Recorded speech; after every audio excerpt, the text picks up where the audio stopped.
Chapitre 27. La vérité vous rendra libre. Bienvenue en enfer, bienvenue au paradis. Ici, je vais présenter les deux parce que je voudrais présenter encore une fois et insister encore une fois sur ce paradoxe qu'est cette situation. L'être humain est un être de lumière. Nous sommes tous des êtres de lumière. Et des êtres de lumière ont pour destin de devenir des êtres de lumière illuminés. Des Christos. Christos veut dire oint, c'est-à-dire qui reçoit cette huile divine qui ouvre tous les chakras et l'illumination. Et cette huile divine, elle est en nous, dans nos hormones, dans nos cellules, dans le liquide céphalorachidien. Et lorsque nous arrivons à un certain état d'extase, que l'on comprend très bien dans la respiration primaire quand on étudie l'ostéopathie, eh bien, il y a cette illumination, ce liquide magique, cette huile magique qui descend sur nous, sur toutes nos cellules, pour reprogrammer tout dans le sens divin, pour redonner une direction, un sens, une vérité, un état christique. Nous sommes cela. En tant qu'enfant de 2 ans, 3 ans, 4 ans, 5 ans, 6 ans, 8 ans, ça dépend jusqu'à quand ça dure, nous sommes christiques. C'est pour ça que les enfants sont si beaux, sont si merveilleux, sont si grandioses. Regarder un enfant, c'est regarder la source divine, la source de bonté. Et puis, au bout d'un moment, ces enfants commencent à devenir horribles. Ils ont 3 ans, ils ont 5 ans, ils ont 8 ans, ils commencent à mentir, à manipuler, à tromper. Ils commencent à devenir humains. Ils commencent à apprendre à se recouvrir d'une protection, une coquille d'œuf diabolique, noire, obscure. Dans le monde, j'ai plus de 7 milliards de frères et de sœurs, parce que nous sommes tous des êtres de lumière. J'ai plus de 7 milliards d'êtres d'ennemis, qui sont ces coquilles noires et obscures qu'ils ont dû développer pour survivre dans ce monde obscur, et qui font qu'ils sont mes pires ennemis. Donc, j'ai des frères et sœurs partout dans le monde, mais je leur donnerai jamais mon dos, parce que ce sont des êtres diaboliques aussi. Non pas parce qu'ils sont en essence, mais parce qu'ils ont appris à devenir diaboliques, pour survivre dans ce monde diabolique. Et c'est très très difficile de voir la vérité. C'est très très très difficile de voir la vérité, puisque cette vérité, elle est partout obstruée, cachée, manipulée par le mensonge. Et ça, c'est une chose terrible. Une chose terrible. Il y a peu de temps, j'ai communiqué avec quelqu'un qui vit vers Grenoble, la Suisse, je ne sais pas trop où il est. Didier, il se reconnaîtra. Et je lui expliquais, il me demandait en privé certaines choses par rapport à l'évolution de la planète Terre. Et il me disait, tout ça, c'est pas très jojo, le futur n'est pas très positif. C'est vrai et c'est pas vrai en même temps. En essence de mensonge et de structure mondiale, oui, nous allons tout droit vers la catastrophe, le chaos et l'apocalypse. Mais en même temps, en essence divine que nous sommes, nous avons tout ce qu'il nous faut pour aller vers la lumière. Peut-être que ce sera une lumière hors de cette planète Terre, qu'il faudra quitter la planète Terre. Peut-être que ce sera sur l'éveil de cette planète Terre, même si j'ai un doute très sérieux. Mais notre destin d'humain, d'âme, d'être de lumière, c'est de manifester cette lumière, c'est de vivre cette lumière, c'est d'exprimer cette lumière. Au point où à un moment, notre corps physique sera inutile et qu'il nous faudra nous illuminer tellement que notre corps physique n'aura plus de raison d'être. Donc en ce sens-là, nous sommes totalement divins, nous sommes des êtres divins. Mais pour être capable de travailler sur cette divinité, il nous faut aussi nous concentrer sur cette coquille. Cette coquille, ça traite de tous les mensonges que l'on voit et que l'on refuse de voir. Alors comment se passe le début de la coquille ? Eh bien, le début de la coquille noire se passe par le déni. Vraiment, c'est un mot-clé, le déni. C'est-à-dire que l'on va refuser de voir l'obscurité de nos propres parents. Moi, quand j'étais au Bonfim, j'ai vu, au Bonfim, l'école de Maître Amram, j'ai vu un être merveilleux, fantastique. J'ai vu un centre fantastique. À l'intérieur de ce centre, j'ai vu des monstres. J'ai vu des gens qui volaient de l'argent, j'ai vu des gens qui trompaient, qui manipulaient. Et j'ai vu un Maître Amram qui était merveilleux, fantastique, mais qui faisait aussi des choses bien tristes. Parce qu'il est tellement difficile d'être lumineux. Personnellement, je suis un véritable samouraï de la lumière. Je suis un Terminator, comme dans le film de la lumière. J'avance, je ne recule jamais, je n'hésite pas. Je n'accepte aucune négociation ni avec le mal, ni avec l'argent. Est-ce que pour autant je suis parfait ? Est-ce que pour autant je n'ai aucun lien avec l'obscurité ? Eh bien non. Donc je vais vous révéler mes péchés. Non, c'est simplement le fait que, puisque je refuse de négocier avec le mal, je suis très seul. J'ai autour de moi quelques personnes qui ont envie d'agir vis-à-vis de la lumière, bien des gens qui au bout d'un moment ont peur, se trouvent difficile, c'est trop compliqué, c'est trop fatigant, ils partent. Et ils partent parfois en critiquant, en trahissant, en volant de l'argent, en inventant des histoires. Et puis, tout simplement, au niveau humain, puisque je ne suis absolument pas prêt à négocier l'amour d'une femme en acceptant beaucoup d'obscurité, de chantage, de manipulation, de tronquerie, eh bien, je suis condamné à être seul. Or, je suis un être humain qui a besoin d'amour. Vous savez, un jour, j'ai déjà raconté cette histoire, c'est Augusta, qui était la maman de Frédéric Canquette.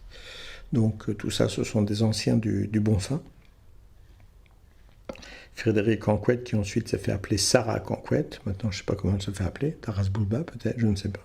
Je ne suis plus en contact avec eux, même si j'aimais énormément Pierre-Jean et Frédéric Canquette. Si quelqu'un est en contact avec Pierre-Jean et Frédéric ou Tchoudesna, leur fille, please, s'il vous plaît, dites-le moi, parce que j'adorerais être en contact avec eux encore. Franchement, parce que je les adorais. C'est des gens qui m'ont énormément apporté aussi du Bonfim. Et bref, Augusta, qui donc voyageait avec Maître Amram au Québec, je crois, elle a été témoin d'une terrible engueulade qui s'est passée entre deux groupes. Et puis les gens se sont battus physiquement et le Maître Amram a été appelé au balcon de sa maison et il a hurlé vraiment en colère en disant: vous vous comportez comme des bêtes, je n'irai avec personne, vous êtes stupides, vous êtes des animaux. Et voilà, l'histoire s'est arrêtée là.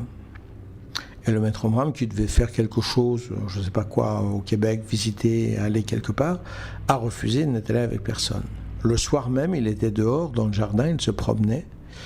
Et Augusta, qui était là, qui a vu le maître se promener vers les 3h du matin, elle avait une petite maison dans le jardin, elle est arrivée en courant en tant que bonne disciple. Maître, vous voulez une tisane, vous voulez... Et le Maître Amram s'est retourné, il pleurait à chaudes larmes. Et il disait: ils comprendront jamais rien, ils ne comprendront jamais rien. Et il est reparti. Et Augusta, elle est restée là, foudroyée, sidérée.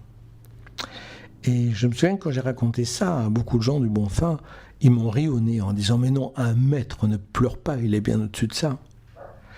Mais mes chers petits-enfants, si le Maître Amram est au-dessus de ces choses-là, il ne s'occupe même pas de vous. Il ne tourne même pas la tête vers vous. S'il pleurait, s'il souffrait devant la bêtise des gens, c'est parce qu'il vous aimait. Et vous, en vous aimant, il agissait, il aidait, mais il souffrait aussi, il pleurait aussi. Et je suis dans la même situation, c'est tout, c'est aussi simple que ça. J'aime les gens qui sont avec moi, j'aime les gens qui me contactent, j'aime les gens, quand je vois quelqu'un qui a envie de bouger, qui a envie de faire quelque chose, mais je les aime franchement. Et puis après, ils me trahissent, ils mentent, ils volent de l'argent, et je suis triste pour eux. Comment ont-ils pu en arriver là ? Comment ont-ils pu en arriver là ? Je me souviens de ces deux jeunes qui sont venus me trouver dans ma maison à Nancy. et qui voulait ouvrir une école de magnétisme pour soigner tous les cancers et qui fumaient comme des pompiers, qui mangeaient de la viande et ainsi de suite. Et quand j'ai essayé de leur dire, mais non, pas fumer, pas manger de la viande, pas boire de l'alcool, alors après ils ont commencé à inventer que je voulais me mettre à poil devant leurs enfants alors que je les ai jamais rencontrés. C'est eux, 2 adultes, qui sont venus dans ma maison. Et quand ils racontent tout ça après, oh, ils sont offusqués sur ce que j'ai raconté. Oui, bien sûr, bien sûr. Et quand je regarde tout ça, je pleure aussi. Et je dis, mes pauvres enfants, mais qu'est-ce qu'ils vous ont fait pour en arriver là? Qu'est-ce qu'ils vous ont fait pour en arriver là? Et quand j'étais au Bonfin, il y a ce switch très paradoxal, c'est-à-dire que moi au Bonfin, quand je faisais des exercices magiques de channeling et ainsi de suite, ça n'a jamais aussi bien marché et jamais été aussi facile qu'au Bonfin et qu'au Rocher, qui est donc un petit peu au-dessus du Bonfin, l'endroit de méditation. C'est vrai, c'est absolument vrai, je ne peux pas nier ça. Mais en même temps, j'ai rencontré des gens qui souffraient horriblement au Bonfin. Parce qu'il ne faut pas parler, parce qu'il y a de la jalousie, parce qu'ils sont obsédés par rapport à ça, par rapport à ceci, par rapport à cela. Et quand on regarde ça, moi, plus je découvrais ça, et plus j'étais en admiration devant le Maître Omraam. Je dis, mon Dieu, qu'est-ce qu'il a encaissé, qu'est-ce qu'il a souffert, qu'est-ce qu'il a souffert, qu'est-ce qu'il a souffert. J'avais mon ami Patrick Camus, qui était médecin, qui habitait juste en dessous du rocher. Il avait la première maison au Capitou, juste en dessous du rocher. Il l'avait acheté pour cela. Et c'était mon meilleur ami, ou un de mes meilleurs amis. Et il m'a raconté tellement de choses horribles sur le Bonfin, de jalousie, d'horreur, de violence et même de mort. Et quand on entend ça, ça paraît tellement paradoxal. Tellement paradoxal. C'est parce qu'il y a une grande différence entre l'être de lumière que nous sommes et puis l'être diabolique que les gens apprennent à devenir à travers l'éducation de cette société, à travers tous les mensonges, à travers toutes ces horreurs qu'il nous faut assimiler perpétuellement pour accepter. Au Bonfin, les gens vont croire qu'ils sont végétariens, mais ils mangent du poisson. Le poisson, c'est pas exactement un végétal. Donc si vous allez n'importe où et que vous dites « je suis végétarien mais je mange du poisson », on va vous rironner les enfants. Les bons Finnois, on va vous rironner. Seulement voilà, quand moi j'ai parlé avec Maître Omraam, il m'a dit « c'est le maximum que je puisse leur demander ». Le maître Peter Donov, il parlait d'être fructivore. Granivore et fructivore. C'était le but à atteindre. Entre granivore et fructivore, ce qui est encore moins que végétalien, et un pseudo-végétarien qui mange du poisson, il y a une petite dégénérescence dans l'évolution quand même. Devrais-je dire dans l'involution. Seulement, c'est ce que le Maître Omraam pouvait faire de mieux avec les gens du Bonfin, bourgeois, arrogants, friqués, et ainsi de suite. Mais il n'y a pas que, c'est l'ensemble du monde qui est comme ça. C'est l'ensemble de l'humanité qui est comme ça. Nous sommes remplis de mensonges. Remplis de mensonges. Si on prend l'histoire humaine, on comprend à quel point on se remplit d'une folie totale. Par exemple, Hitler a fait la guerre de 39-45, et puis, bien attrapé dans son blocos, en 1945, il s'est suicidé. Et d'ailleurs, on en a la preuve, puisqu'il y a un Français qui a pu analyser le crâne de Hitler, enfin les restes de Hitler en Russie, et qui a eu la preuve que c'était bien Hitler. Or, quand on se renseigne un petit peu, on va savoir que le Français qui a pu analyser ça, parce que la France était très embarrassée dans cette histoire-là, il a eu accès au crâne environ un quart d'heure. Donc en un quart d'heure, il a eu l'extraordinaire capacité d'être certain que c'était le crâne de Hitler. Et alors il faut savoir encore plus comment il a reconnu ça, c'est grâce aux dentitions. Car il a découvert que le palais de Hitler était déformé parce qu'il était végétarien. Et comme il était végétarien, comme il est bien connu, tous les végétariens ont une déformation de la mâchoire, parce qu'ils s'atrophient les pauvres, parce que c'est grave hein, d'être végétarien. Je veux dire, en France, c'est très grave d'être végétarien. Donc c'est comme ça qu'on a pu prouver que Hitler, c'était bien le crâne de Hitler. Alors il faut savoir qu'on a retrouvé les carnets du cuisinier privé de Hitler et qu'il n'y avait que des choses à la viande. Dans les stocks qu'on a trouvés de Hitler, il y avait de la viande partout. Donc premièrement, c'est absolument pas végétarien, c'est un mensonge, c'est juste pour la présentation. Donc d'abord, il n'était pas végétarien. C'est un mensonge total. Deuxièmement, c'est pas parce qu'on est végétarien qu'on a une déformation de la mâchoire. Je vous jure que ça, c'est une théorie fumiste française. N'importe où ailleurs, dans n'importe quel autre pays où vous dites ça, on va vous rire au nez, les petits cœurs. Hein. On vous dit ça parce que vous êtes français, parce qu'en France, c'est très dangereux d'être végétarien. Même le pauvre Hitler avait sa mâchoire déformée, vous vous rendez compte ? Donc là, c'est un ensemble de stupidités. Le mec, en un quart d'heure, il a réussi à reconnaître un crâne qui était contenu dans de très mauvaises conditions. On lui a autorisé à toucher le crâne pendant un quart d'heure maximum. C'était contenu dans une boîte de cigares avec plein de gens qui avaient touché ça. Pouf, lui, il a réussi à prouver. Ben là, je me sens... En fait, Hitler a fui. Il s'est absolument pas suicidé. Il a fui. Il est parti en Amérique du Sud. Et d'ailleurs, tout le monde le savait. Surtout aux États-Unis, on le savait. Et il y a même une ville en Argentine qui est absolument connue comme la ville de Hitler. Il y a même le château de Hitler, puisqu'il a vécu pendant très longtemps. Il a agonisé doucement parce qu'il était quand même malade, mais il a quand même reçu des traitements fantastiques. Et il est mort en 1973. Oui, il a profité de la vie avec au moins 5000 nazis qui étaient autour de lui dans cette même ville. Il a été là-bas avec les trésors de la guerre allemande, des lingots d'or, et ainsi de suite, extrêmement riche. Il n'a jamais pu dépenser tout son argent. D'ailleurs, l'ange de la mort, j'oublie toujours son nom, qui s'est d'ailleurs occupé de lui de 72 à 73 dans un hôtel dans un autre pays que l'Argentine, j'ai oublié lequel, pour la dernière année d'agonie de Hitler. Lui-même est mort en 1978 ou 79 au Brésil. C'est absolument pas un secret, je veux dire, c'est un état de fait.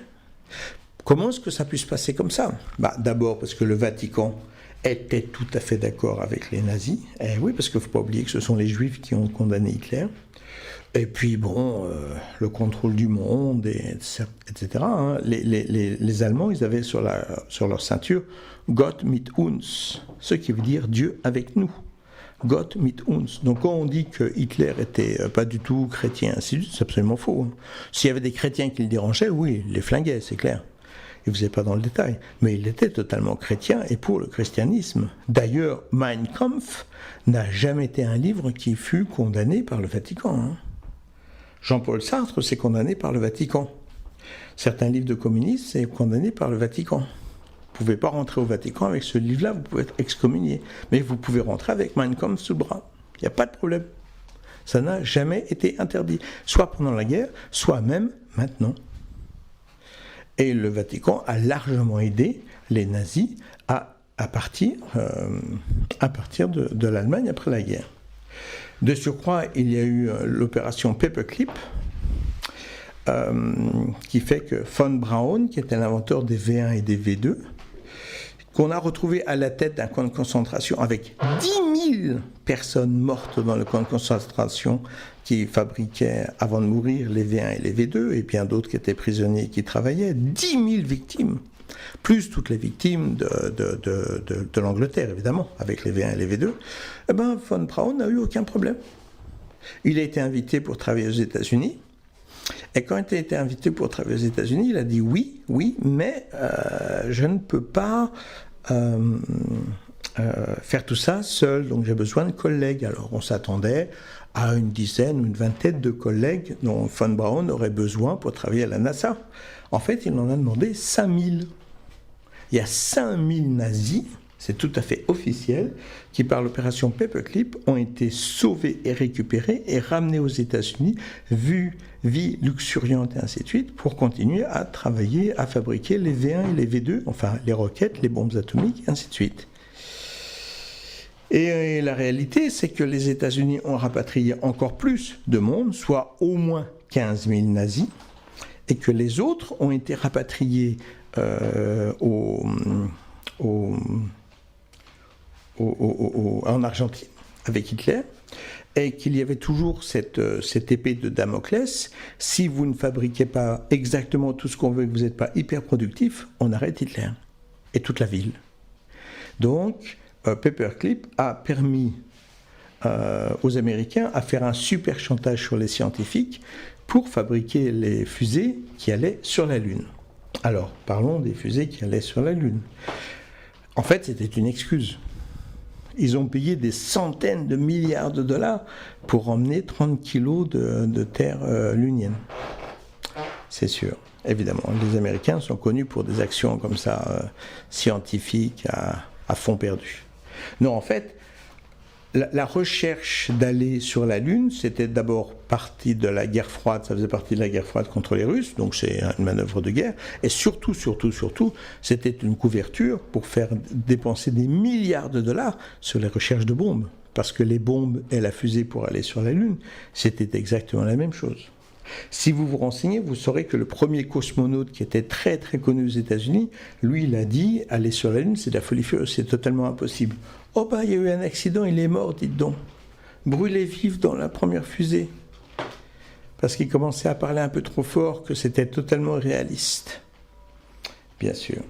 Lorsque la première fusée a été envoyée, les Américains n'étaient même pas prêts. Devant le pari de faire ça avant 1970, c'était même pas prêt. Ils ont demandé à Stanley Kubrick de faire un film. C'est pourquoi le film que vous voyez avec les Américains qui atterrissent sur la Lune, ça a été tourné dans un studio de Londres. Et c'est pourquoi vous avez tellement d'illogisme et d'incompréhension. Alors de là à dire que les Américains n'ont jamais été sur la Lune, non, je ne crois pas. Mais qu'ils étaient incapables de filmer et de faire ça à la date annoncée, oui, totalement, c'est évident. D'ailleurs, les 3 Américains qui ont été sur la Lune officiellement sont devenus, un, il s'est retiré dans un monastère, n'a plus voulu parler à personne, un autre est devenu fou avec des itérations très étranges, et le 3e est devenu subitement alcoolique jusqu'au dernier niveau. Alors que ceux qui sont envoyés quand même sur la Lune, c'est des surhommes. Hein. C'est des surhommes. Ils sont sélectionnés parmi les meilleurs pilotes qui sont déjà des surhommes. Donc c'est des surhommes de surhommes de surhommes. Donc quand vous prenez tout ça ensemble, moi je me souviens, j'étais un enfant, j'avais à ce temps-là 8-9 ans, et c'est la première fois que mon papa m'avait autorisé à rester debout, et c'était minuit, 2 heures du matin, j'ai oublié, et en pleine nuit j'ai vu le premier pas de l'homme sur la Lune. En fait c'était le premier pas de l'homme dans un studio à Londres. Et voilà. Et cet ensemble-là, vous pouvez le prendre sur tous les aspects. Tous les aspects. Tout ce que vous savez est faux. Et plus vous serez vous démasquerez toutes ces erreurs, tous ces mensonges, et plus vous serez capable de libérer votre psychologie. Parce que votre psychologie, c'est une fuite d'impossibilité parce que vous suivez des croyances négatives que vous prenez pour des vérités absolues. Et comme ces vérités absolues que vous prenez en tant que telles sont dures comme fer, votre mental ne peut pas briser ce fer. Et votre existence est faite de limites, de croyances, de frustration, de terreur, de stupidité, de noirceur, de violence, de trahison, qui sont devenues des vérités absolues. Vous êtes des êtres de lumière, éduqués à devenir des êtres démoniaques. Et plus vous démasquez cet ensemble démoniaque, et plus vous apprenez à devenir des êtres de lumière. On avance vers la lumière de 2 façons différentes. On avance en développant sa lumière, son amour, son courage, sa dignité, son honneur, mais en démasquant toutes les horreurs de ce monde. Toutes les horreurs de ce monde. Et quand je décris des défauts horribles chez Maître Omram ou chez les membres du Bon Fin, ainsi de suite, je pourrais vous faire la même chose dans plein d'écoles différentes. J'ai travaillé dans plein d'écoles Shaolin, des écoles d'arts martiaux japonaises. J'ai vu des choses horribles, des gens qui sont trahis, mais des choses diaboliques. Diaboliques. Je travaille avec un maître de karaté, maître Harada, disciple du maître Shigeru Egami, qui fut aussi mon maître. Et quand je vais chez ce maître Harada, il me reçoit très négativement, surtout ses disciples. Or, il se trouve que pendant des années, j'ai été le disciple du maître Murakami Tetsuji. Donc, j'ai le style Murakami Tetsuji. Je bouge à la Murakami Tetsuji. Et surtout, je suis le membre fondateur de l'IKDS, International Karate Do Shotokai, pour protéger les intérêts de la famille Murakami. Et quand j'arrive là, je ne suis pas du tout bien reçu. Et après, je demande aux disciples, je dis hey, calmez-vous, moi je viens poliment, je vois pourquoi tout le monde réagit comme ça. Et alors on m'explique, mais tu ne sais pas ce que le maître Murakami a fait, ton maître? Je dis, non, expliquez-moi. Eh bien, il a étudié le karaté grâce au maître Harada. Il a eu le diplôme du 5e dan du maître Shigeru Egami grâce au maître Harada. Et une fois qu'il a eu son 5e dan, il a fait une lettre à la police intérieure en déclarant que le maître Harada était un espion, qu'il fallait le chasser de la France, qu'il était un terroriste, qu'il était très dangereux, ce qui est arrivé. Il a été chassé de la France pour que Murakami ait le libre accès à la France, à certains pays européens. Et à ceci, je dis non, vous rigolez. Puis j'ai fait des recherches parce que je crois personne, je vérifie sans arrêt. Et j'ai retrouvé la lettre. Parce que j'ai des amis aux renseignements généraux, donc j'ai retrouvé la lettre. Et plus tard, j'ai fait un stage avec le maître Harada, et j'ai été voir le maître Harada. À la fin du stage, j'ai été le voir, et je lui ai dit, maître, je voudrais présenter mon déshonneur à vous, et vous présenter mes excuses. Il m'a dit, mais pourquoi? Donc je lui ai expliqué pour ce que mon maître a fait. Et il m'a dit, mais c'est votre maître qui a fait ça, c'est pas vous. Je dis, je viens avec l'étiquette Murakami Tetsuji, je suis l'un des leaders de l'IKDS, je viens avec son étiquette, je viens aussi avec son déshonneur. Donc je vous prie de recevoir mes excuses les plus plates pour tout son déshonneur. Et après avoir refusé un petit peu, il s'est reculé un petit peu, il m'a salué et il m'a dit, je reçois vos excuses avec honneur et force. Et donc je l'ai salué avec respect et il m'a dit, vous savez, je vais tout de même vous dire quelque chose. Moi, je pensais que le maître Murakami Tetsuji n'était pas un grand maître après ce qu'il m'avait fait. Mais quand je vois comment vous vous comportez et comment vous venez vous excuser en son nom, finalement, je vais changer mon avis au sujet de votre maître. Peut-être qu'au regard du disciple que vous êtes, votre maître était véritablement un grand maître. Merci. Et que votre chemin dans les arts martiaux soit grand et honorable. Et c'est ainsi que j'ai quitté le maître Harada. Et quand vous voyez cette merde de partout, mais quelle horreur, mais quelle horreur, mais quelle chure, et ça, c'est partout, J'ai appris toutes ces choses-là, j'ai vu toutes ces choses-là. Et quand je vois des êtres qui sont méchants, lâches, traîtres, qui font le contraire de ce qu'ils ont dit, qu'ils trahissent, qu'est-ce que vous voulez qu'ils fassent avec tous les mensonges qu'ils ont assimilés? Parlons de Constantin. Constantin est un empereur romain qui comprend en l'an 300 environ que le courant christique devient un courant dangereux, puissant. Donc il va décider que l'Empire va devenir chrétien. Il va avoir une révélation et il va dire que tout le monde doit devenir chrétien. Ceci étant, lui-même ne se fera baptiser qu'à sa mort, 14 ans après son illumination chrétienne. Donc déjà là, vous avez un petit doute sur son illumination. De surcroît, il faut savoir que Constantin, qui est un homme de pouvoir, voit dans le christianisme un courant de pouvoir. La mère de Constantin va faire un voyage à Jérusalem, et 300 ans après les événements, elle va retrouver la couronne d'épines, elle va retrouver la croix, c'est encore un miracle, c'est fantastique. Après 300 ans, elle retrouve tout, elle revient avec tout ça. Et Constantin va organiser le concile de Nicée, et dans le concile de Nicée, il va décider, le pape n'est pas invité, étrangement, oh ben non, c'est pas intéressant, ne venez pas. Il est foutu à la porte, et il y a là que certains experts catholiques, chrétiens, et ils sont 1500. Et Constantin va dire, bon, ça on prend, ça on prend, ça on prend pas, ça on prend pas, puisqu'en fait, il va prendre dans la Bible tout ce qui l'intéresse au niveau du pouvoir. Et il y a les experts chrétiens, ils refusent. Ils se rebellent. Il y en a 1200 qui sont manu militari, jetés dehors, des fois avec violence et même en tuant. Il en reste 300, les plus faibles, les plus dociles.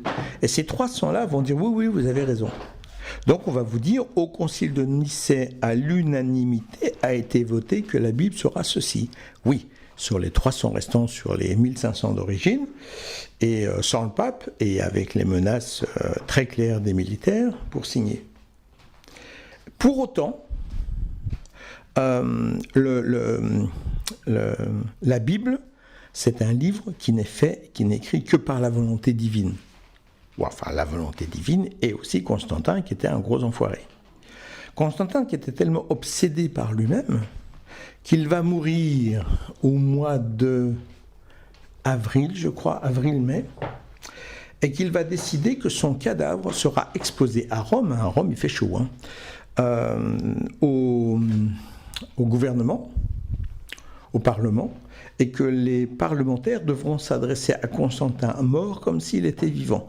Et ceci jusqu'à fin septembre, où il sera finalement enterré. Donc je ne vous dis pas l'état du cadavre, juin, juillet, août, septembre, en plein été. Donc le mec, c'est un barge fini. Et c'est lui qui a décidé de ce que serait la Bible, le Nouveau Testament. Évidemment. Mais c'est que la volonté de Dieu. Et je connais tellement de gens qui souffrent à cause de la Bible. Parce que dans la Bible n'est écrit que la volonté de Dieu. Et quand vous prenez ces faits historiques, vous êtes dans le caca. Surtout qu'avant cela, il faut savoir que déjà, les écrits ont été sélectionnés par Saint Paul. Saint Paul qui est un fou mystique, qui n'a jamais rencontré Jésus, malgré tout ce qui peut être raconté. Vous pouvez vérifier dans la Bible. En fait, il y a même Barnabas, qui est un disciple proche de Jésus et qui voyage avec Saint Paul et qui va s'engueuler avec lui en lui disant « Je ne veux même plus t'adresser la parole tellement t'es dégueulasse » et ils ne se rencontreront plus jamais, parce que Barnabas ne veut plus entendre parler de Saint Paul tellement c'est un menteur et un fou. Saint Paul, c'est un impuissant sexuel, c'est un homme qui déteste les femmes et c'est lui qui va, dans la Bible, inventer plein de choses en disant la femme est coupable, la femme est moche, la femme est horrible, la femme est... Jésus n'a jamais parlé de la femme comme ça. C'est Saint Paul qui en a parlé. Pire que ça, quand on va présenter l'esclavagisme à Saint Paul va dire on pourrait être un peu plus sympa avec les aveugles. Avec les aveugles, avec les aveugles aussi, parce que avec les esclaves. Et il ne dira jamais que l'esclavagisme est dégoûtant. Jésus qui prêchait la liberté, le respect, l'humanité, pas de peuple inférieur malgré l'enseignement juif, parce que ça fait partie de l'enseignement juif. Tu ne vas pas sur tel ou tel terrain, parce que ce sont des terrains impurs, habités par des peuples impurs. Ce que Hitler a déclaré contre les juifs en disant c'est un peuple impur, il n'a rien inventé. Il a pris l'enseignement des juifs, parce que les juifs ont plein de peuples impurs, tels les Palestiniens par exemple, pour ne citer qu'eux, et bien d'autres en ce temps-là. Donc, et la preuve, c'est qu'aujourd'hui, les Juifs en Israël font aux Palestiniens ce que les Allemands faisaient avant aux Juifs. Donc, vous voyez, c'est même famille, même... Et Jésus, il est contre le peuple impur, enfin, la philosophie des peuples impurs. Il est contre l'esclavagisme, évidemment. Mais Saint Paul va dire on pourrait être un peu plus tolérant avec les esclaves. Ce qui veut dire oui pour l'esclavagisme. Donc vous avez déjà Saint Paul qui a sélectionné et supprimé énormément de textes, parce qu'il y avait 144 témoignages, n'ont été gardés que quelques-uns. On ne sait pas précisément, 5, 6, 7. Puis Constantin va supprimer énormément de témoignages, une nouvelle fois en 200... Enfin, Saint Paul, ça a été écrit 50 ans, 60 ans après la mort de Jésus. Donc déjà, les témoins directs, vous pouvez oublier, ce sont déjà l'homme qui a vu l'homme, qui a vu l'homme, qui a vu la bête. Et Constantin, il va en faire une deuxième couche, pour ne garder que les choses qui n'effleurent pas négativement le pouvoir de Rome. Parce que la Bible n'est intéressante que pour sanctifier et renforcer le pouvoir de Rome. Et tout ça, c'est la volonté de Dieu. Dieu, il a pris de l'âge. Hein. Remarquez, il a des milliards d'années, donc il est peut-être un peu fatigué, mais quand même. Mais analysez un petit peu, sérieusement. Vous voyez, et là, vous dites, effectivement, il y a un problème. Il y a un problème. Tournez-vous vers le grand livre de la nature vivante. Le seul qui a été écrit par Dieu. Les arbres, comme nous le pratiquons dans l'enseignement Shaolin, observez les arbres, le vent, la mer, la rivière, les animaux, et apprenez la lumière, le lever de soleil, le coucher de soleil, la respiration, la lave, la pierre, le bois.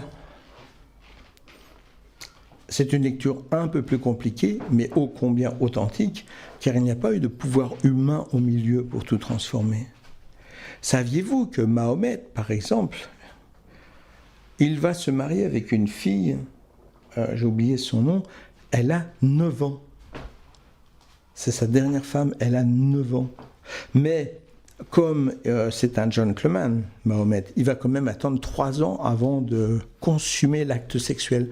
Donc il va la baiser à 12 ans. Ça s'appelle de la pédophilie quand même. Hein. Et vous allez aussi, vous devez savoir aussi que la réalité de l'histoire, c'est un fait historique, c'est que Joseph, il va récupérer Marie quand elle est très jeune, elle a 12-14 ans, et lui-même, il a une 60aine d'années aussi. Hein. Quand ils ont un enfant ensemble, sans que ça soit ensemble, puisque c'est une conception divine, blablabla, bla, bla, bla, j'ai un petit doute aussi, Joseph, il a plus de 70 ans. Ah, on vous présente toujours le couple. Ben non, Joseph, il a 70 ans, tandis que Marie, il a une 20aine d'années. Ça craint un peu quand même, hein, aussi.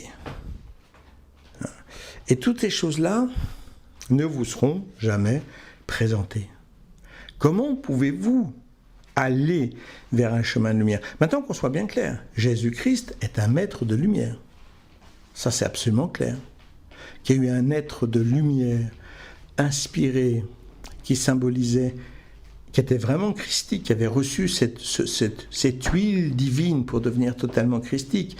Et lorsqu'il dit « Mon Père, lorsque j'agis, mon Père agit avec moi », il dit « Lorsque j'agis avec le cosmos ».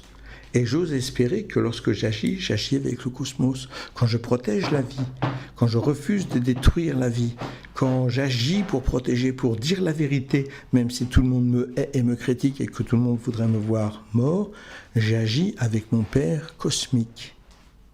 Mais je ne suis pas le Fils de Dieu. Je suis illuminé par la vérité de la lumière et de l'amour. Peut-on être divin, christique, sans être pour autant l'origine de nouvelles religions, sans être pour autant un pauvre con? Oh ben moi, mon avis, mon opinion, c'est que il s'agit plus d'une opinion, il s'agit d'une vérité cosmique, parce que nous sommes cosmiques. Mais je ne suis pas seul. C'est l'essence même du devenir humain.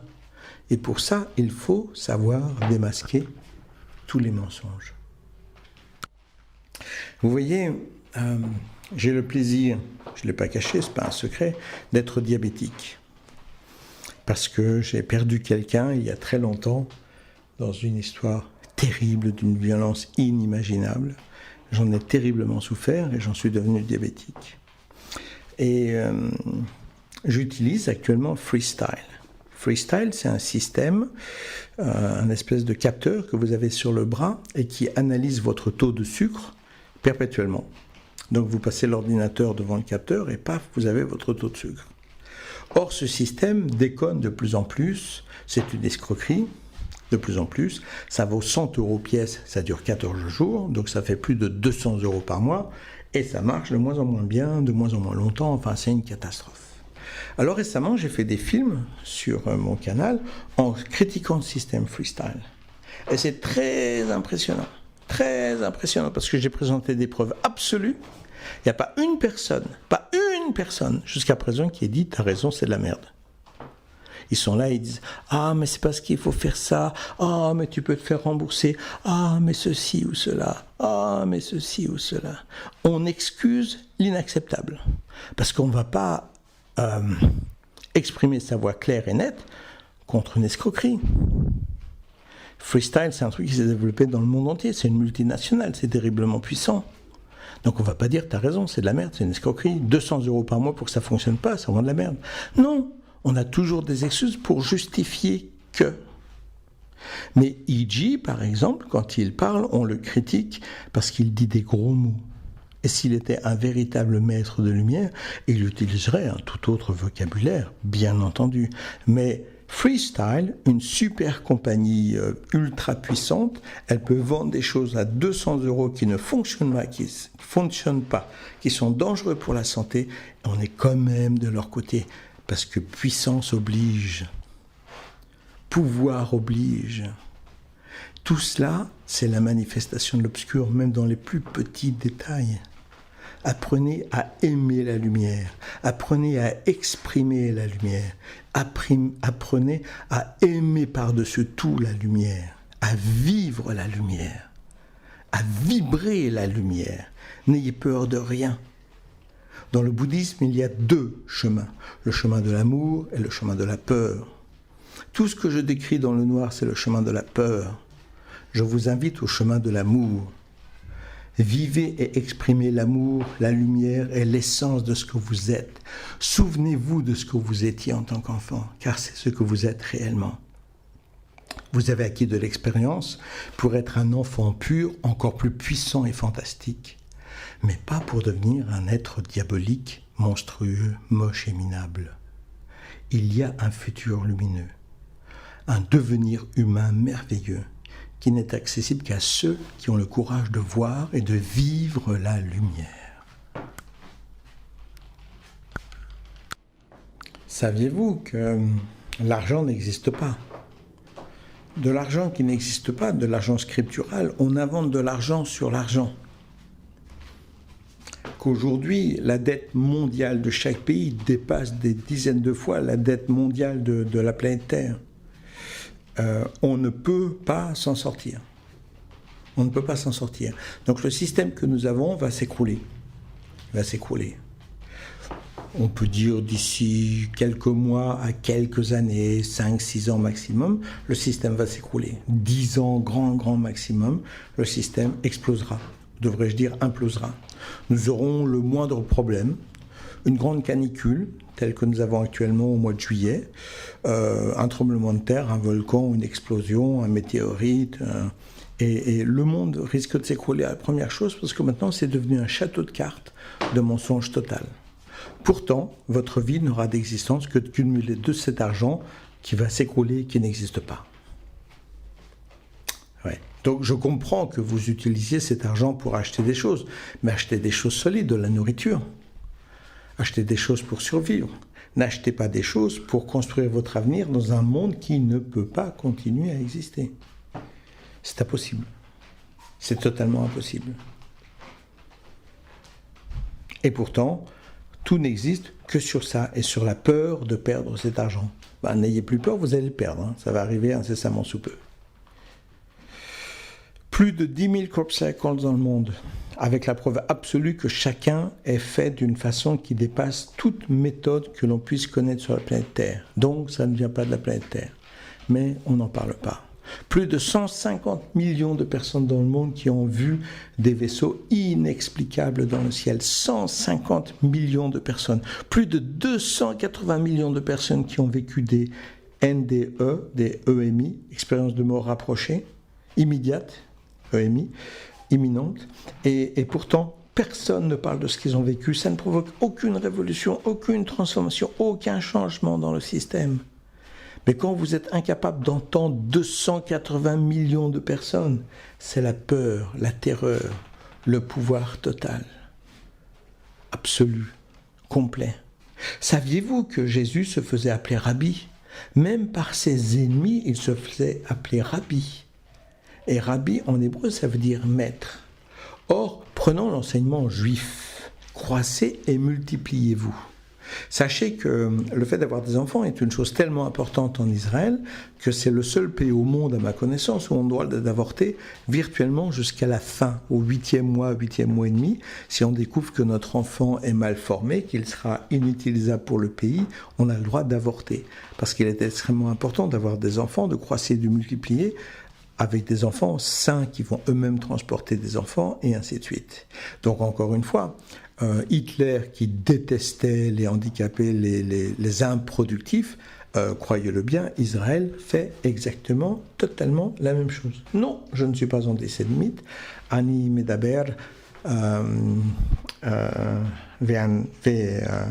mevin tov meod ivrit.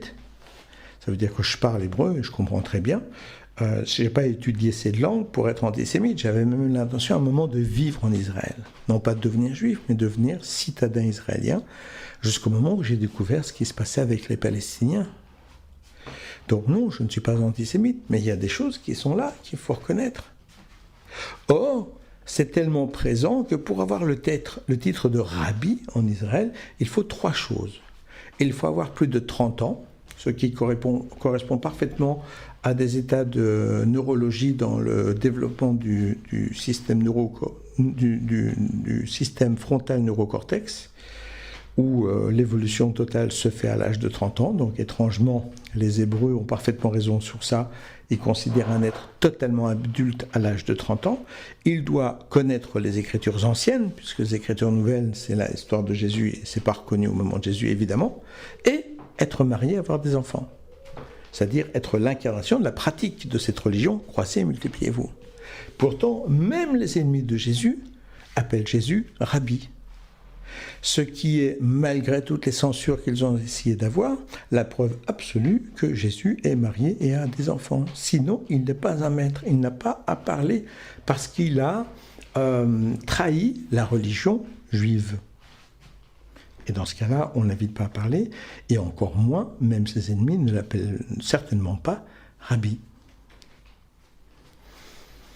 Et oui, il suffit de prendre les choses ensemble et on se réveille d'un cauchemar. On se dit, mais qu'est-ce que c'est que ça ? Mais qu'est-ce que c'est que ça ? Et Jésus, quand il va mourir, il va être enterré et il va revenir à la vie 3 jours plus tard. Renseignez-vous un petit peu et vous trouverez des légendes égyptiennes où on raconte la même chose sur Dionysos, des dieux grecs, des dieux égyptiens, des prophètes qui sont morts, qui ont été enterrés et qui sont revenus à la vie 3 jours plus tard. C'est une image répétée pour, comment dirais-je, pardon, pour signer l'identité divine. Ça ne se passe pas que dans la Bible, on va le retrouver chez les Égyptiens, chez les Grecs. Alors, si le retour à la vie de Jésus est un événement concret, isolé et merveilleux et fantastique, se pourrait-il que tous les inspirés du monde soient coutumiers du même fait ? Tiens, après la mort, 3 jours après, je reviens à la vie.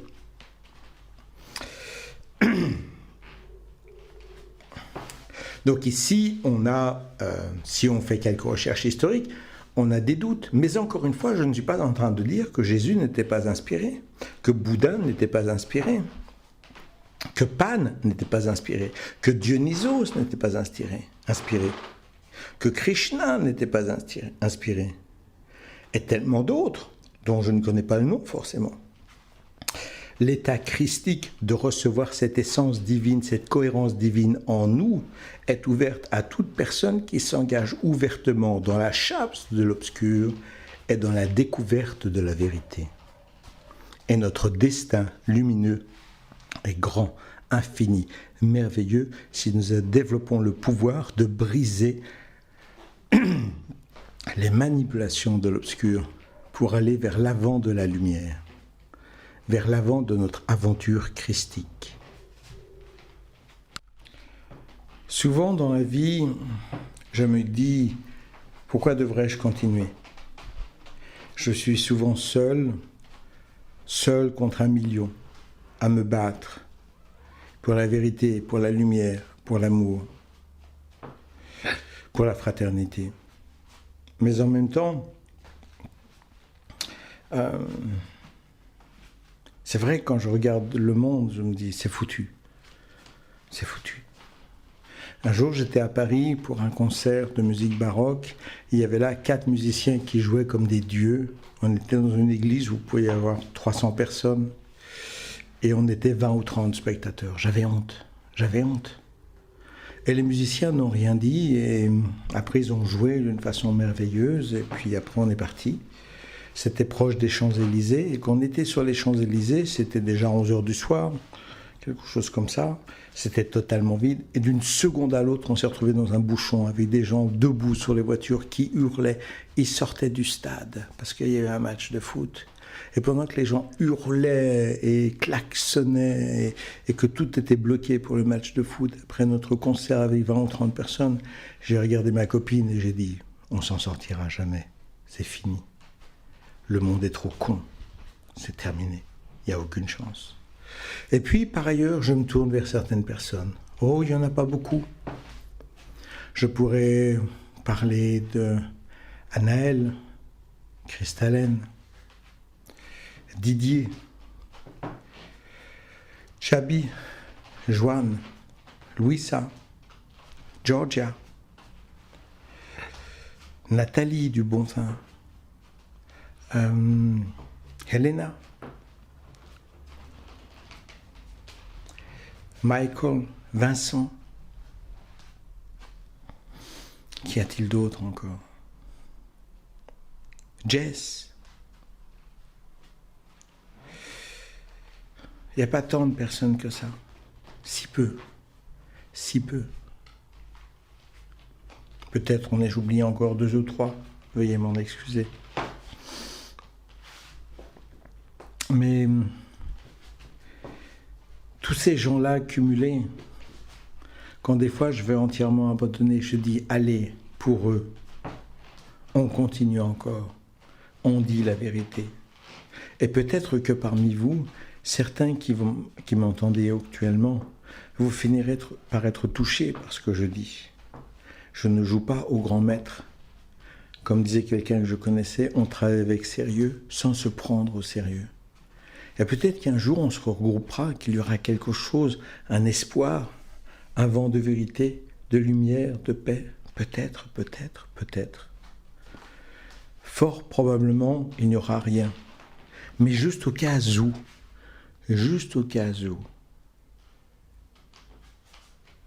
Oui.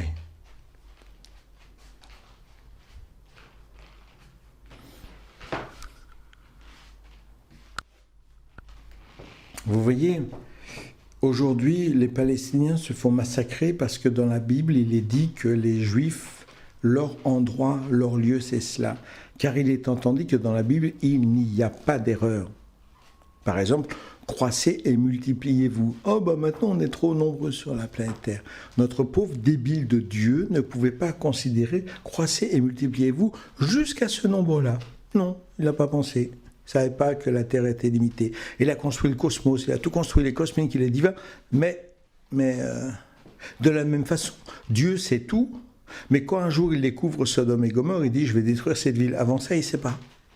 Dieu sait tout, mais il va découvrir que Adam et Ève l'ont trompé à un moment quand il va arriver. Avant ça, il ne sait pas. Mais Dieu sait tout. Il est omnipotent et omniscient. Ben non. Par définition, si vous lisez simplement l'histoire de la Bible, vous dites c'est des grosses conneries. C'est une histoire qui ne tient pas la route. Si je veux faire publier un roman aujourd'hui avec cette histoire-là, je suis foutu à la porte. Hein. Moi, je publie des histoires. Je vous garantis que j'arrive avec une histoire comme ça devant mon éditeur, il me faut à la porte. Il faut être sérieux. Il faudrait que les choses tiennent la route. Jésus, il va naître au mois de décembre, le 25 décembre. Et lorsque les rois mages vont arriver, ils sont en fait des gens qui viennent d'Iran, et ils vont arriver pour apporter les cadeaux au nouveau Messie, ils vont demander aux bergers. Or, j'ai vécu en Israël, hein, au mois de décembre, moi je peux vous garantir, il n'y a aucun berger. Parce que ça caille horriblement. Il n'y a pas de berger, il n'y a pas d'animaux sortis au mois de décembre, parce qu'il fait très froid. Donc rien que ça, c'est encore une stupidité totale, c'est une impossibilité complète. Par contre, le 25 décembre, existait la fête de Odin. La fête de Odin, c'était un dieu d'Asgard.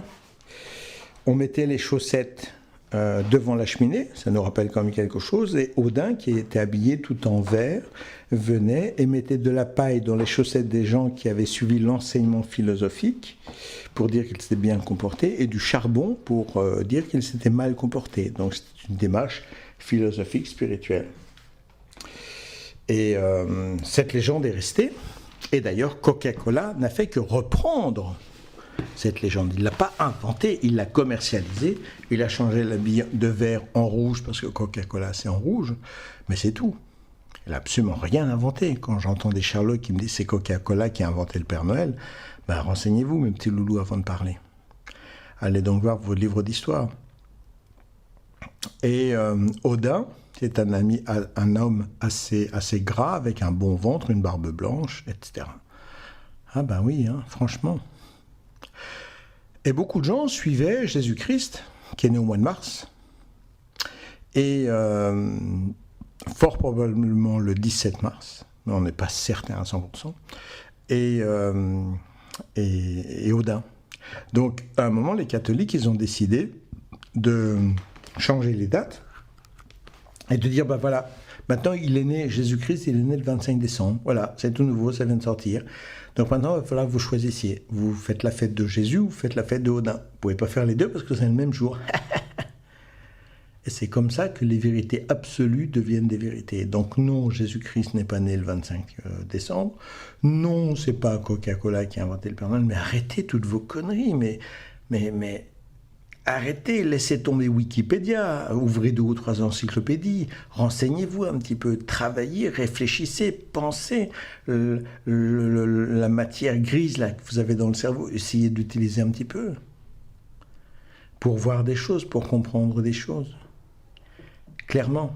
Alors on a aussi d'autres preuves qu'on peut démontrer, qui sont frappantes et qui prouvent à quel point les gens sont limités et contrôlés sans aucune réflexion. D'abord, c'était donc, janvier, février, mars, avril, mai, juin, juillet. Donc c'est Auguste, voilà, c'est Auguste qui était jaloux de son père Julius, Jules César. Et le mois de Julius avait 31 jours, donc Auguste, il voulait en avoir 31 aussi. Hein, c'est normal, moi j'aurais fait la même chose. Hein. Pas question que mon père ait un jour de plus sur mon mois.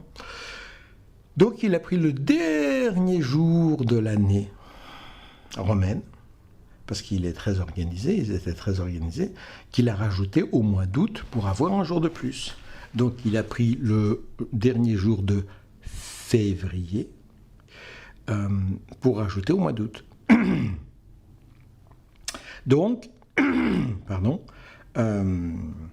c'est pour ça que le mois de février a moins de jours, plus les années bissextiles, enfin moins les années bissextiles, encore moins, 28 ou 29 jours. Ça vient du fait que Auguste jaloux a pris le dernier jour de l'année qu'il a rajouté à son mois.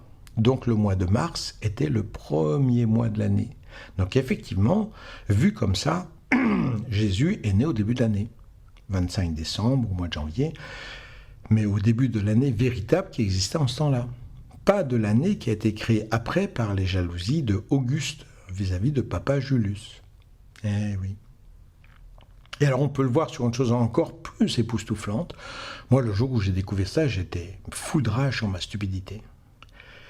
Le mois de septembre, ça vient de septé, qui veut dire 7. Le mois d'octobre, ça veut dire octo, qui veut dire 8. Le mois de novembre, ça vient de nové, qui veut dire 9. Le mois de décembre, ça vient de déca, qui veut dire 10. Et par ces simples noms, on voit que l'année commençait au mois de mars. Et si l'année commence au mois de mars, septembre c'est le 7e mois, octobre le 8e mois, novembre le 9e mois et décembre le 10e mois. Et pourquoi est-ce qu'on a changé ça aussi ? Pour d'autres raisons aussi philosophiques, c'est que janvier, c'est lié à Janus, qui est un dieu de la mort et de la réflexion. Et février, c'est, j'ai oublié, me fait un dieu de méditation pour reconsidérer toutes les choses qu'on a accomplies dans son année avant de recommencer. Donc janvier et février sont 2 mois froids, morts, sur lesquels on médite sur la valeur de son année avant de recommencer quelque chose. Et donc on médite sur tout ça. Puis Mars, c'est le mois de la guerre. Hein. Le dieu Mars, c'est le mois de la guerre. C'est le mois où on plante les choses, c'est le mois où on agit, et ainsi de suite. Et il était de bonne loi d'enseigner aux humains d'avoir un mois qui soit un mois de janvier où tout est mort, pour apprendre aux humains à être morts, apathiques, sans réaction. Et de ne pas commencer l'année avec le mois de mars, un mois de guerre, un mois de réaction, un mois d'action. Donc, pour faire cette révolution entière, on a tout changé. D'abord, on a mis la naissance de Jésus non plus au mois de mars, mais au mois de décembre. Comme ça, c'était toujours à la fin de l'année, mais une nouvelle année. Et en plus, on niquait les croyances de Asgard et de Odin. Et puis, en plus de ça, on apprenait aux humains à être beaucoup plus faibles et soumis. Soumis. Soum, mot hébreu de valeur numérique 666, qui veut dire aveugle. Je ne veux pas savoir, je ne veux pas être au courant, je veux être soumis. 666, le chiffre de la bête. Ah ben, vous voyez, quand on met tout ça ensemble, hein, on commence à se dire wow, wow, wow, wow, wow, wow. Et plus vous apprenez toutes ces choses-là sur toutes les valeurs de l'argent, de la politique, des croyances, de la psychologie, du contrôle de votre soi-disant free will, le libre arbitre qui n'est fait que de mensonges, que de critères faux, que de programmes erronés qui ne fonctionnent pas, qui ne vous mènent nulle part, si ce n'est au fait d'être frustré, triste, détruit, et donc d'acheter énormément de façon à ce que votre pays se porte bien. Car il est entendu que le végétarisme, ce n'est pas mauvais pour vous, c'est mauvais pour votre pays. Le fait que vous soyez végétalien, c'est très bon pour vous, mais c'est très mauvais pour l'économie de votre pays. Donc manger de la viande, c'est bon pour le pays. C'est ce qu'on appelle le protocole de la progestérone. La progestérone, c'est un lait que la femme va produire les premiers jours de la naissance de bébé. Et c'est un lait qui est bourré d'anticorps pour protéger bébé et surtout de progestérone, qui est ce qu'on appelle l'hormone d'amour. C'est la plus grande quantité d'hormones d'amour que vous allez recevoir dans votre vie. Et le fait que vous ayez bu ce lait va énormément vous aider à vous équilibrer, à avoir de l'amour et ainsi de suite. Or, ce lait, étrangement, est très très bon pour la santé à tout point de vue, a souvent été appelé le lait du diable. Pourquoi ? Parce que lorsqu'une population se mettait à boire ce lait, ils avaient donc tous beaucoup de progestérone, étaient beaucoup moins agressifs. Et lorsqu'il y avait une guerre avec les épées, enfin de corps à corps dans le passé, eh bien le peuple qui avait pris l'hormone d'amour était un peuple qui allait disparaître. Donc la progestérone est extrêmement bonne pour vous en tant qu'être humain, mais extrêmement dangereuse pour la survie d'un pays du passé. C'est pourquoi la progestérone, le colostrum, a été appelé le lait du diable. C'est une question de point de vue. Et aujourd'hui, on va vous encourager à prendre le colostrum. Pourquoi ? Parce que quand vous avez cette hormone d'amour, vous êtes beaucoup moins réactif contre l'injustice. Et maintenant, le colostrum est un lait tout à fait positif pour les pays d'aujourd'hui. On vous abrutit avec le modernisme, avec Internet et avec tout le reste. Tout est calculé. Rien n'est fait pour vous. Tout est fait pour le pouvoir et pour votre pays. Et pour la noirceur. Il est temps pour vous, à un moment, d'apprendre la vérité, votre lien à la lumière, votre pouvoir à l'amour, votre pouvoir d'être merveilleux, d'être oint, d'être christique. Et pour cela, d'écarter au loin toute forme de noirceur, de mensonge et de diablerie. Très souvent, j'ai aussi envie de m'asseoir et de méditer. Je suis un être de lumière. Je suis lié à la lumière. Je vis par la lumière. J'existe par la lumière. Et je finirai mon corps physique par la lumière. J'ai envie de m'asseoir et j'ai envie de méditer. Et de méditer jusqu'au point où mon corps énergétique quitte mon corps physique. Où il n'y a plus rien. Mon corps s'écroule.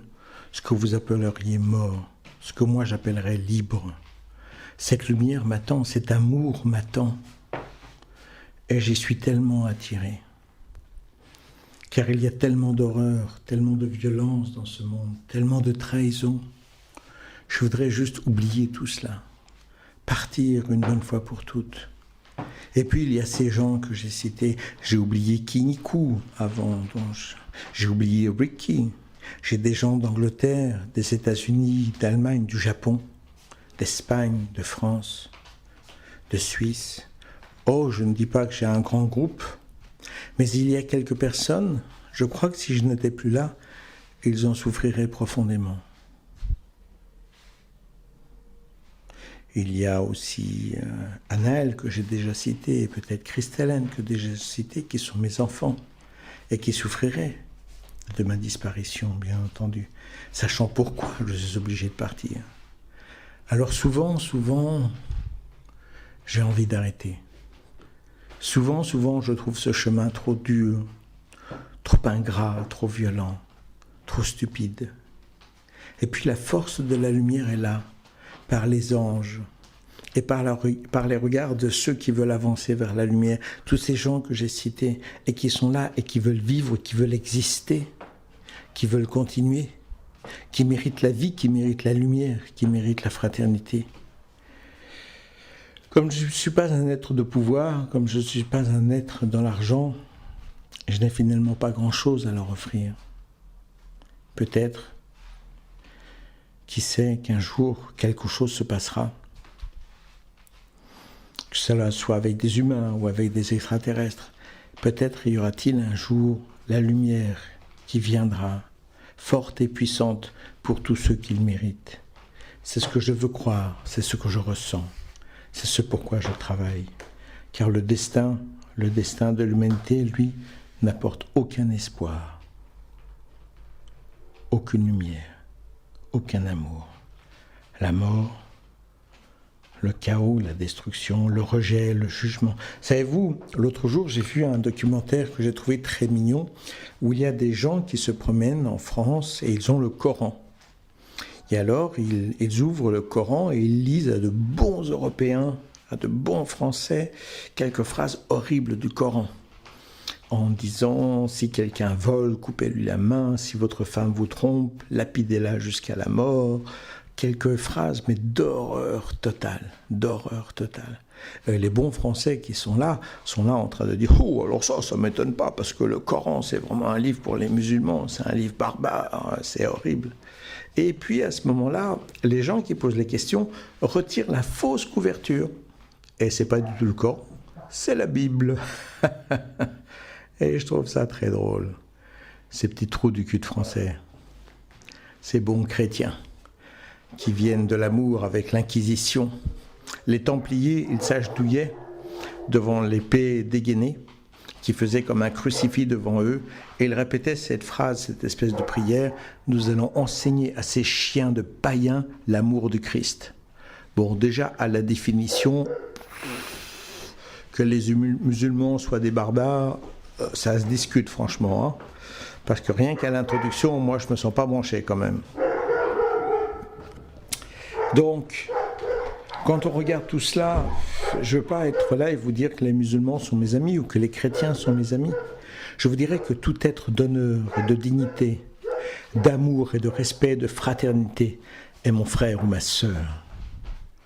Et que dans ce monde de babouins, dans ce monde obscur, dans ce monde d'êtres limités avec leur pseudo-libre arbitre totalement contrôlé par le gouvernement, il y a fort peu d'êtres qui puissent être mes frères, mes sœurs, mes espoirs, ma force, ma fraternité. Seul, souvent, je contemple la vie sans mes yeux. Je regarde l'état des humains, leurs mensonges, leurs limitations, leurs terreurs. Je contemple tout cela. Et je me dis parfois il serait mieux de se retirer, de rejoindre mes frères les anges, d'avoir la paix et la lumière. Enfin, de ne plus être seul. Enfin, d'être compris. Quand vous mourrez, quand vous partez vers la lumière, vous rencontrez l'amour total. on vous demande la seule véritable question. Comment as-tu aimé?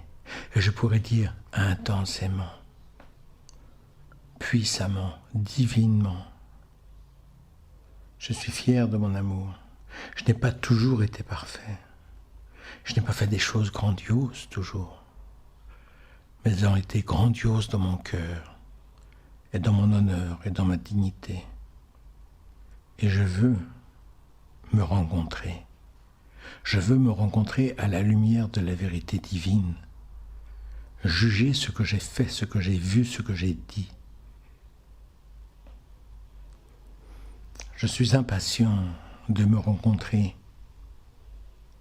devant la lumière véritable, totale, immuable, divine, christique de la mort, puis d'être avec les anges, dans cet endroit de compassion et de lumière et de vérité totale et absolue. Mais pour ce faire, ceux qui sont mes frères et mes sœurs sur terre, je voudrais qu'ils puissent être protégés, qu'ils puissent avoir cette lumière où ils ne puissent pas pleurer et souffrir à cause de mon départ. Trouver un moyen pour que ceux qui le méritent soient protégés est une avancée, un espoir, un chemin de lumière. Ils ne sont pas nombreux, mais ceux qui le méritent par-dessus tout. Je ne sais pas si j'aurai ce pouvoir avant de partir. Et je ne travaille que dans ce sens-là. Puissiez-vous, vous qui m'entendez, sentir que vous puissiez vous sentir unis dans ce souhait, dans cette force, dans cette volonté, pour faire partie de ces frères et de ces sœurs qui méritent la lumière, ou de ceux qui peuvent m'aider, car enfin, plus nombreux vous êtes à espérer cette vérité totale, cet amour véritable, et plus cela peut être possible avant mon départ. Je ne vous dis pas que cela sera, mais cela est dans mon cœur, et cela peut devenir à travers suffisamment de cœur et de pure volonté. Il est temps que l'obscurité s'écarte, que l'horrible destin de l'humanité s'évanouisse, pour qu'advienne pour ceux qui le méritent et qui le veulent, un destin de lumière, une évolution d'amour, un chemin de paix, de fierté et de dignité. Alors, et seulement alors, je pourrai sourire et partir en paix. C'est mon plus grand désir. Et pour cela, j'ai besoin de l'aide de tout être qui se sent touché par ce que j'enseigne. Actuellement, je suis attaqué en justice parce que j'ai révélé des horreurs sur ceux qui pratiquent le pranisme avec décès de personnes. Actuellement, je vais être attaqué en justice par la FBU parce que j'ai osé critiquer certaines actions du maître Omram. Et dans tous ces conflits, je suis seul. Seul contre tous. Seul contre le mal. Et pourtant, 3 réunis en son nom, il est déjà présent en nous. Et plus nous sommes, et plus sa force est là. Plus nous aimons, et plus son essence est là. Plus nous comprenons, et plus nous sommes nombreux à comprendre, et plus sa volonté est là. Quand l'ensemble de ces forces sont là, en nous, à travers nous, pour nous, tout est possible. Et un destin autre nous est offert. Voilà, non pas pour moi qui vais mourir, mais pour vous qui allez vivre, ce que je veux vous donner avant de partir, mon plus beau cadeau, mon plus grand souhait, ma volonté, qui est la volonté du Tout-Puissant. Et lorsque je parle ainsi, Mon Père céleste, parle aussi avec moi. Que cela soit, et cela est.